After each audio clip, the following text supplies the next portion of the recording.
Is appendix carry stupid? Well, today we're going to find out. So buckle up. Hi everybody, glad you could join us today at the LocaCarnivore.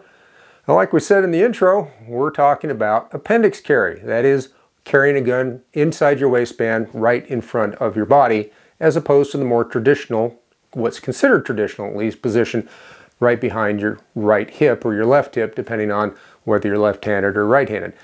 Now, there's a lot of arguments both for and against appendix carry, and we're going to deconstruct each and every one of these and see if they stand up to facts and reason.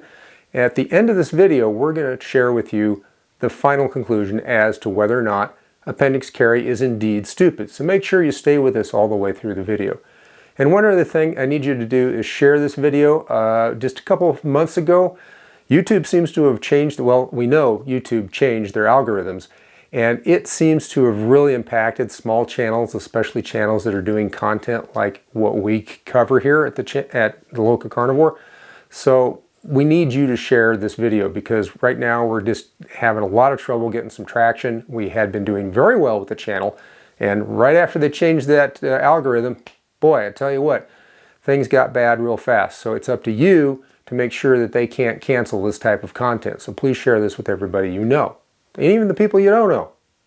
Let's take a look at the supposed advantages of appendix carry, the people who carry appendix, and what they claim are the reasons why they do it. Well, first and foremost, the biggest advantage, claimed advantage, is speed of draw. And they say that they can get the gun up and out of their holster and into motion and on target faster than somebody that has to bring the gun out from behind their hip, or perhaps even in a shoulder holster. Now, shoulder holsters admittedly are generally slower than just about anything else. So let's kind of leave them off the table and just compare appendix carry to standard hip carry. The reality is, yeah, it is faster. It's demonstrably faster.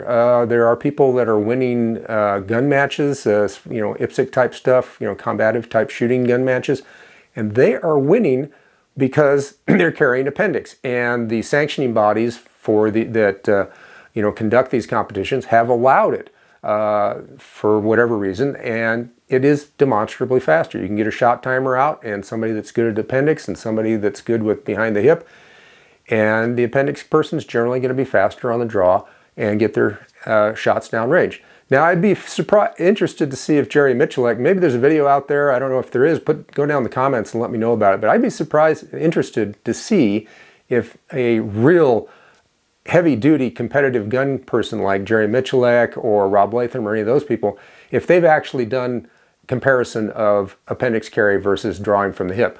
That'd be an interesting study. I'd love to see that. So like I said, if you know of a video out there, I didn't really search for it, but if there's one, go down in the comments and let me know about it. Let us all know about it. Now, the second supposed advantage of appendix carry is that people who do it claim that it conceals the gun better. It's easier to conceal the gun, especially under light clothing, like this t-shirt or something like that. Another claimed advantage of appendix carry is people say that it is easier to get the gun to the gun when they're seated, especially like in an automobile.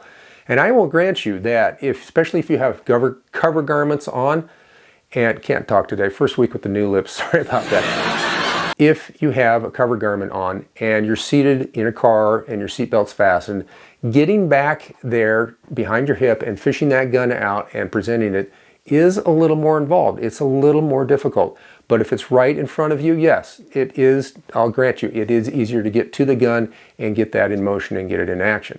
So there is something to that. I have to concede there is definitely something about that. And the fourth big advantage that the appendix carry proponents put out there is that it's easier to protect the gun. It's easier to retain the gun if somebody's trying to disarm you.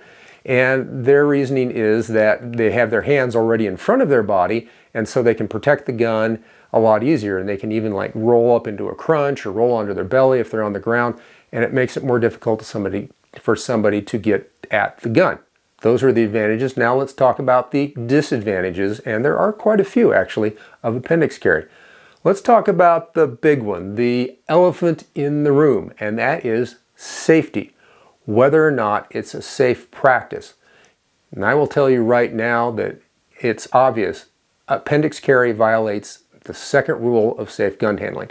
And we all know the rules for safe gun handling, or we better, and if you don't, you better go find out, get smart, quick. And remember, rule number 1 of safe gun handling is always assume the gun is loaded. Well, rule number 2 says never point the gun at something you aren't willing to destroy.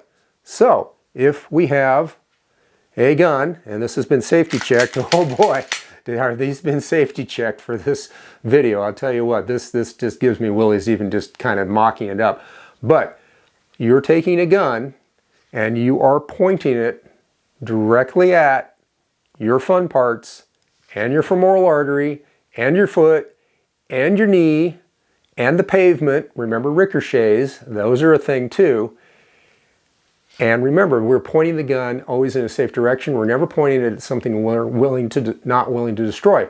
So appendix carry means you are willing to destroy your fun parts or your femoral artery or the nerves in your leg or your knee or your foot or somebody else's body, whatever. If a ricochet comes up, it couldn't come back and hit you. It could fly off at an angle, hit somebody else. It's basically admitting you're willing to point a gun at things you don't want to destroy. So that violates that second rule. And these gun handling rules are there for a reason. They set you up for success. And each of these rules are there because somebody violated them at one point or another and either got hurt or hurt somebody else. So these are very important rules. So we've already established appendix carry violates rule number 2 of safe gun handling. And not only is the gun pointed that way, the bigger problem as far as safety is when you holster the gun. And this is an issue that we've seen a lot. People who tend to make mistakes and shoot themselves with appendix carry, and there's videos out there of people doing it, so it definitely happens. The big problem is not so much that the gun is there, but getting the gun to that position, i.e. holstering it. And I've watched, I don't know how many videos of people going, I mean, they're super fast, they pull up their shirt and they whip out the gun and they go bang, bang, bang, bang, bang, bang, bang. And it's like, oh, that's so cool. Oh, that's so fast.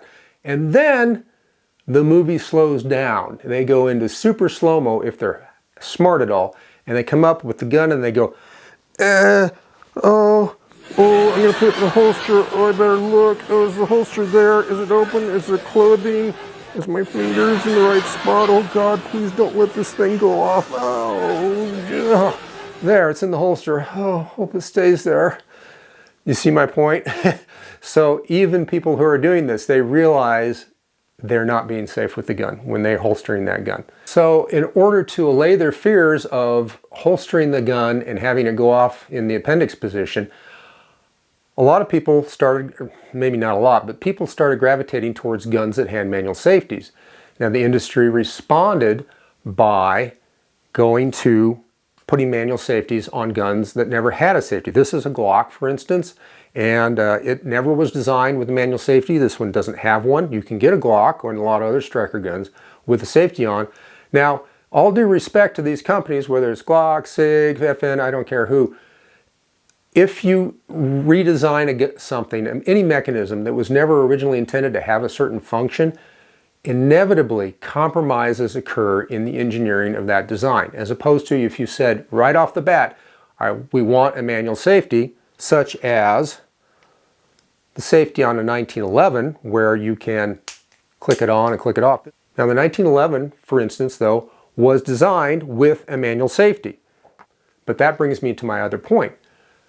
What were we taught, and what I was taught at least when I first started shooting, and hopefully you were taught as well, was we never ever completely trust a manual safety, which gets back to rule number 2 of safe gun handling. We don't point the gun at anything we're not willing to destroy, because we have to ask ourselves, well, what if the safety fails for whatever reason? Just blind dumb luck. Where's the gun pointed? Well, in appendix carry, even with the safety on, and we're talking about a gun that never had a safety, we're pointing it at some really important bits. I don't know about you, but they're pretty important bits in my opinion.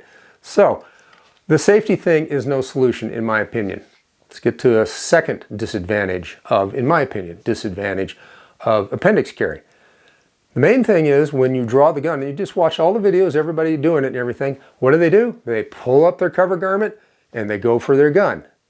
Well, that's a two-handed draw. I don't like two-handed draws. This hand, for whatever reason, might be very busy or unable to respond depending on the situation, and I may have to get that gun out with one hand. Now, can you do it? Yes, you can come up with the cover garment, but you still have to hold it up out of the way, and there's a possibility if you're in a rush, you could get it all bunched up and then have a handful of shirt or cover garment and a handful of gun and everything, and have a real struggle at the exact moment in your life that you don't need that kind of interference. So it's a two-handed draw. I don't like two-handed draws. Now let's take another look at the appendix carry as far as the draw problem, i.e. the two-handed draw, etc. There's also a wardrobe problem. Now, if you see everybody in the videos and stuff, they're always practicing, they just have a t-shirt on and they're like, that's the big advantage. I can just wear a light t-shirt and everything.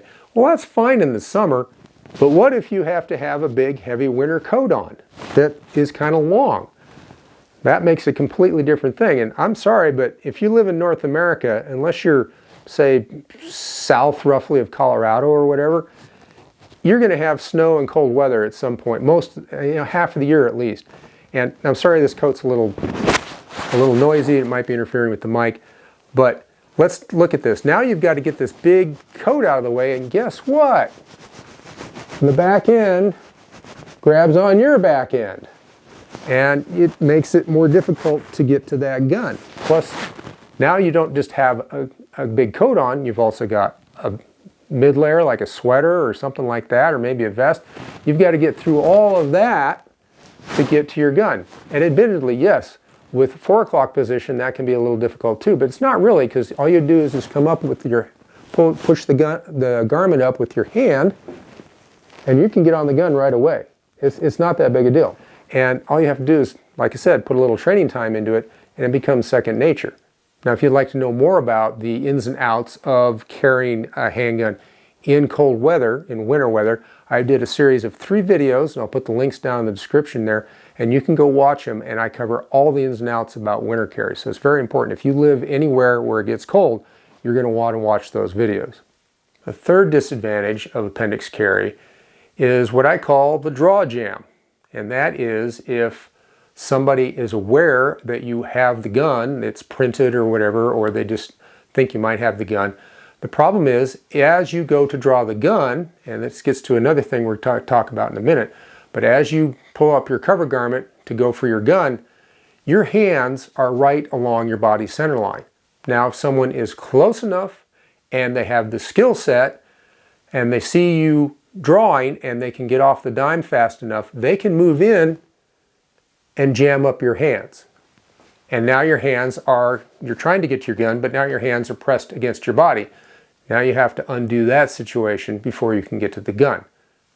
And that leads me to the fourth disadvantage of appendix carry, and that is the draw it's kind of a showy, flashy draw in my opinion. You reach up and then you got to get the gun and all that sort of stuff. It's pretty obvious what you're up to. Another disadvantage in my opinion of appendix carry, and this is to argue against the supposition by the appendix crowd that appendix carry is more concealable. So let's test that, shall we?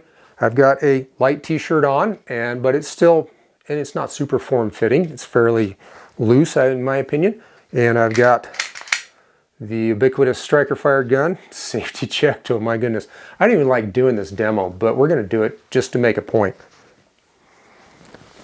Get the gun in the appendix position. Yeah, I don't have a holster because I don't have any appendix holsters, and I wasn't going to buy one just to do this video. Get out, give me a break.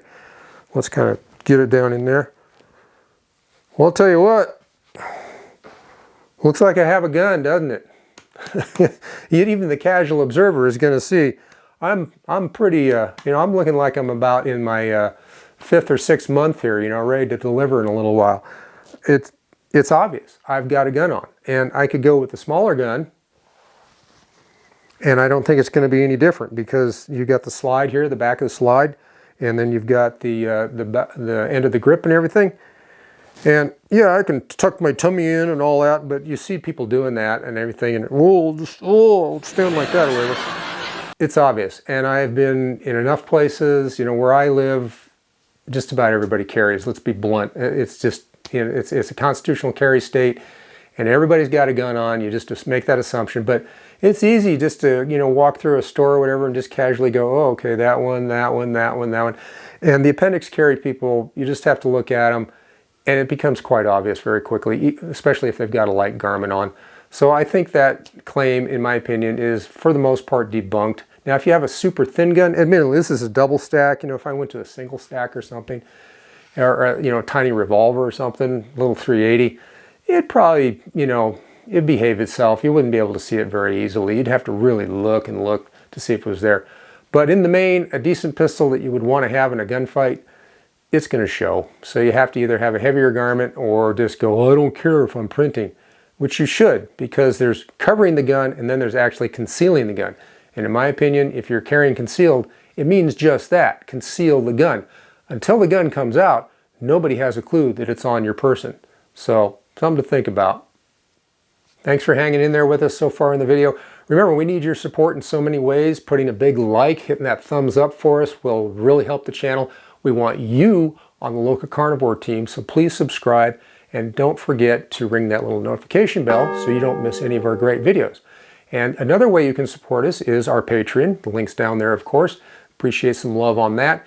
And if you want more content and a chance to get some great LocaCarnivore merchandise, go to our website, LocaCarnivore.com, and I think you'll really enjoy your visit over there as well. Now let's deconstruct this argument that the appendix crowd has, and that is that appendix carry position makes it easier to retain your gun if somebody's trying to take it away from you. And I will grant the fact that if your hands are in front of your body, it makes it easier for you to cover the gun, and you're already there to try to, you know, fend them off, do whatever, you know, ninja jiu-jitsu magic you're going to do, and keep them away from your gun. However, I would say the reality is the reverse. Appendix carry is no safer, in my opinion, than 4 o'clock carry, and in some ways, I think it's not as safe as far as being resistant to a gun grab. My main problem with it is all they have to do is like jam your hands against your body or away from you, or get your head and move it back or whatever. Just start getting you opened up and out. And then the gun is in, if you have it in for a right-handed draw, that is in the perfect position for, you know, you're going to have to use your mirror sense here, but a left hand, coming in with the left hand makes a perfect grab. You get engagement with the grip in a perfect draw, so it's not backwards like you would with the offhand or something. And somebody coming at you from the front who's trying to take your gun and it's in a 4 o'clock position, if they reach around with that left hand or that offside hand, even if they get the gun, it's upside down. It's not in a firing grip for them. They do have to come all the way around you, reach around you, and that's what they practice. The people that practice taking guns away is reaching around the person and getting a hold of the gun with their dominant hand, assuming it's a right-handed carrier. Now, if it's a left-handed carrier, if they don't know that, surprise, surprise. So you lefties, you do have an advantage, you know, there. You might be the only ones in your right mind, too, as you like to claim. But the 4 o'clock position is also better, in my opinion, because the gun on somebody coming straight at you, the gun is already away, is further away from your assailant than in the appendix position. And all you have to do is just blade your body slightly, and now it's even further away.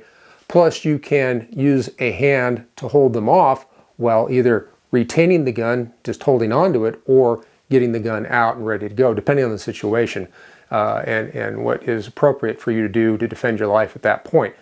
So I don't think the claim that the appendix is more gun grab resistant than any other position, I don't think that holds water.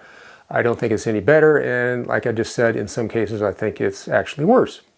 A real big disadvantage of appendix carry, in my opinion, is it's darned uncomfortable.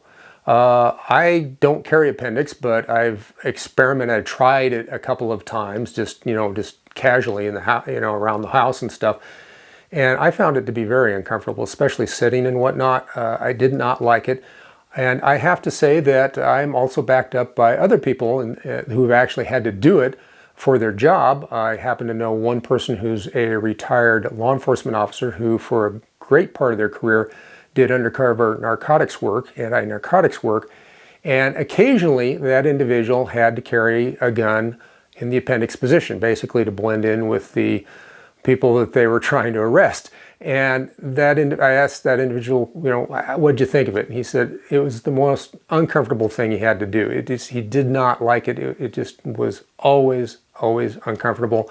And if you're uncomfortable with your gun, that means you start telling. You start wiggling around. You start trying to push the gun around in a different position. You do all sorts of stupid, unconscious behaviors that telegraph that you have a gun. So you want a comfortable carry. And in my opinion, and I'm going to get some pushback. By the way, you know, do you carry Appendix? What do you think of Appendix? Go down in the comments, let us know. I try to read all of them, not all of them, but I try to read as many of them as I can, so you're not just blindly commenting, frankly. I do see them, and I try to respond as often as I can as well. So we do appreciate your opinions. Go down there and let me know about, is it comfortable for you? Is it not comfortable for you? Do you do it? Do you not do it? Let's know. Let's find out. And another point on the comfort issue, if you've had any injuries to your abdomen, or if you've had abdominal surgeries or anything like that, Appendix carry is going to be very uncomfortable for you. Let's talk about one more big problem with that I see with Appendix carry. It limits you in your gun choice quite a bit. The fact that you've got that gun down inside your pants like that in the abdominal area, especially for like when you're seated or bent over or whatever, there's a limit to the barrel length. Generally, you're going to want and need a gun with a short barrel, like this little baby Glock or something. And that's because, and a short grip doesn't hurt either, but that barrel will not basically bump you in your fun parts or jab you any other way in any other part of your abdomen. It's less likely to do that. So it's a lot easier to carry. Realistically, if you want to carry a proper fighting gun, like a full-size 1911 or something like that, or a Glock 17 or whatever, you are going to be up a creek, basically. This is not going to work. The barrel is just simply too darn long. It's not going to work. Now, I'm sure there's somebody out there that carries a Desert Eagle 50 cal Appendix, and if you are that person, you know, comment. I would love to know about that, and you could, yeah, I'd love to see how you do that, because, you know, a long gun, you know, like with a 5-inch barrel, even a 4-inch barrel, something like that, is going to be really difficult to pull off with Appendix carry. So you've got these little tiny guns with the short barrels, which are lower velocity for the ammunition, and they are harder to shoot accurately than a big gun with a long barrel. So there you go. You're limited in the gun choice, and I don't like that. Now, if you want to know how to carry a full-size gun, even in the summer under light clothing, I did do a video about that, and the link's down in the description there. You can go check that out, and that'll show you how you can carry it without having to go to Appendix. A full-size gun in the summer. Let's talk about a big problem with Appendix carry, and that is when you're in a vehicle. Now, when you have your gun, and of course this has been, it's been safety checked, I'll tell you what. Now, the big advantage, there is an advantage if you have the gun in Appendix where you can get the gun while you're seated. I mean, it's really easy as opposed to, like we discussed, reaching all the way around your back to get the gun. I'll give you that. That's granted. Okay. Now, here's where the problem starts. You put your seatbelt on, and I hope the lighting's good enough on this so you can see it. But guess what? This seatbelt is right across this gun. And if you have extra ammo over here or whatever, now you've got even more unyielding metallic objects. You have this gun right here, and the seatbelt's right across it. So what's going to happen in a collision? Well, the car is going to stop abruptly. You're going to continue forward. Your seatbelt is going to pull in, and you've got this big, heavy metal object in front of your internal abdominal organs. The possibility of fracturing your pelvis right across the front of it here is very good in a sufficiently violent accident. This could also possibly send the energy over and change where the belt's hitting. You could break a hip. You could damage any of these internal organs, rupture them, rupture your bladder, all sorts of things. The gun could be shoved down into your fun parts. You could rupture those. I don't think you're going to enjoy that at all. And it is just flat out dangerous, in my opinion, when you're seated in a car with a seatbelt. And then I'll answer the obvious question. What the heck are you doing driving without a seatbelt on? This will save your life. But you're going to complicate things if you have a gun in front of it. The seatbelt system is not designed to account for having a big heavy metal object in the front of your abdomen. It's designed for not having that there and just being right across your hips and holding you in. That's the other thing too. It puts more stretch in the belt, so you're going to go further in your seat and possibly even submarine down under. All sorts of mayhem can occur in a car accident, and if you have a gun right there, you're going to make it far worse. All right, we thrashed this issue forwards and backwards about appendix carry, and we're finally at the end of the video. Thanks for staying with us, and let's find out whether or not, if indeed appendix carry is truly stupid. Now, there are advantages, we discussed those. There are disadvantages, we discussed those as well. But is appendix carry actually stupid? Well, stupid might be a little bit of a strong word. I mean, the advantages are there. There are some advantages. I can't deny them. However, the disadvantages, in my opinion, do tend to outweigh the advantages overall. And again, I think, like I said, stupid, probably too strong a word. Ill-advised would be my opinion. That's the word I would choose. I would say appendix is ill-advised. It might be useful in certain situations, but for the most part, and mainly for the safety reasons, it is ill-advised. At the end of the day, though, it is, of course, your choice whether or not you want to carry appendix. But before you do that, ask yourself the following question. Do I really want to blow my fun parts off? Well, punk, do you? And thanks for taking your valuable time to watch our video today. We really do appreciate it. And remember one thing, Han shot first. Thanks for watching. In a place where it's cold, hitting everything with my coat. Bear with me here.